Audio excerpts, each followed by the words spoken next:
आज का दिन झारखंड की सियासत का बड़ा दिन होने वाला है। आज दो नेताओं के भाग्य का फैसला होना है। एक को मंत्री बनाने का फैसला होगा तो दूसरा कांग्रेस विधायक दल का नेता कौन होगा इसका फैसला होना है। और इसके लिए दो नाम सबसे आगे चल रहा है। आलमगीर आलम, जिनके पीए के पास से करोड़ों के कैश बरामद होते हैं, और फिर चंपई सोरेन जो है वो सारे मंत्रालय छीन लेते हैं। आलमगीर आलम इस्तीफा देते हैं। तो सवाल यही है, आलमगीर आलम की जगह अब कौन मंत्री बनेगा?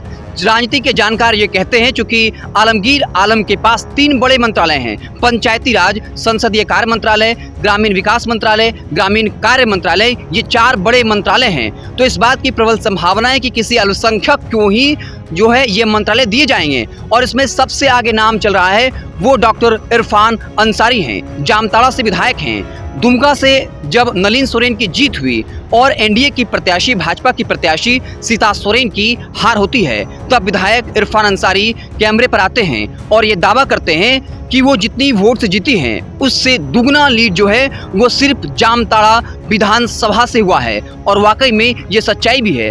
अगर दुमका से भाजपा प्रत्याशी की हार हुई और इंडिया गठबंधन के प्रत्याशी की जीत हुई है तो इसमें जामताड़ा विधानसभा की प्रमुख भूमिका रही। वहां से काफी वोटों की संख्या में, 40,000 से ज्यादा वोटों की संख्या में लीड हुआ, जिस वजह से वहां जो जेएमएम के प्रत्याशी हैं उनकी जीत हुई है। इसलिए कहा जा रहा है कि एक तो मुस्लिम कार्ड हो जाएगा। आलमगीर आलम मुस्लिम थे, इसलिए अल्पसंख्यक को ही ये मंत्रालय जो है वो दिए जाएंगे। लेकिन दूसरा नाम दीपिका सिंह पांडे का आ रहा है। बता दें कि 2024 के लोकसभा चुनाव में गोड्डा लोकसभा से पहले टिकट उनको मिला, लेकिन प्रदीप यादव के विरोध के बाद दीपिका सिंह पांडे जो हैं उन्होंने मैदान छोड़ दिया। और सबसे दिलचस्प बात यह है कि दीपिका सिंह पांडे ने कोई विरोध नहीं किया, बगावत नहीं की। इसलिए ये भी कहा जा रहा है कि हो सकता है दीपिका सिंह पांडे को ये मंत्रालय मिल जाए। लेकिन जो जानकार है वो बताते हैं कि मंत्रालय जिनको मिलना है उसमें सबसे पहले डॉक्टर इरफान अंसारी आते हैं। और दीपिका सिंह पांडे चूंकि प्रदेश स्तर के जो आला कमान हो या राष्ट्र स्तर के उनकी पसंद है तो उनको विधायक दल का नेता बनाया जा सकता है। तो आज जो है इसको लेकर समीक्षा होनी है और झारखंड की सियासत का आज महत्वपूर्ण दिन होगा क्योंकि चारों मंत्रालय प्रमुख हैं। और आपको बता दें कि झारखंड विधानसभा चुनाव से पहले ग्रामीण वोटरों को अपने पक्ष में करने के लिए जो तीन मंत्रालय हैं, पंचायती राज, ग्रामीण कार्य मंत्रालय, ग्रामीण विकास मंत्रालय, ये वो मंत्रालय हैं जो सीधे ग्रामीण लोगों की भलाई के लिए काम करते हैं। इसलिए ये मंत्रालय जो है जल्द से जल्द किसी मंत्री को देकर के ग्रामीण क्षेत्रों में काम किया जाएगा ताकि वोट लेने में आसानी हो, काम गिनाया जा सके, काम चुनाव प्रचार के दौरान बताया जा सके।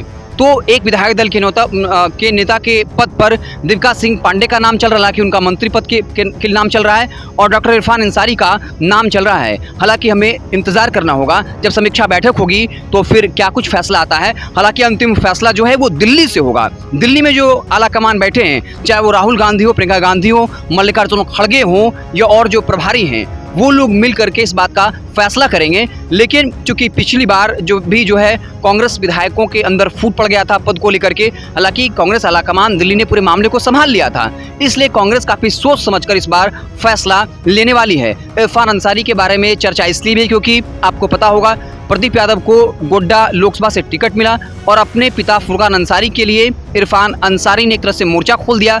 उस वक्त के प्रदेश अध्यक्ष आलमगीर आलम से बाकायदा वो भिड़ गए और ये कहा कि अल्पसंख्यक को क्यों नहीं मौका मिलना चाहिए, उनका हक क्यों नहीं मिलना चाहिए, क्यों हमारे पिता को टिकट नहीं मिला। तो इरफान अंसारी जिस तरीके से जामताड़ा विधानसभा से लीड करवाया लोकसभा चुनाव में, तो कहीं ना कहीं कांग्रेस के लिए जामताड़ा विधानसभा डॉक्टर इरफान अंसारी भी महत्वपूर्ण है। और डॉक्टर इरफान अंसारी खुलकर बोलते हैं, बगावत कर बैठते हैं। इसलिए देखना है, इंतजार करना होगा क्या कुछ होता है। आप देखते रहे वेब समाचार। आपको क्या लगता है, आपका सियासी दिमाग क्या कुछ कहता है, कमेंट बॉक्स में जरूर बताइएगा। बहुत बहुत धन्यवाद।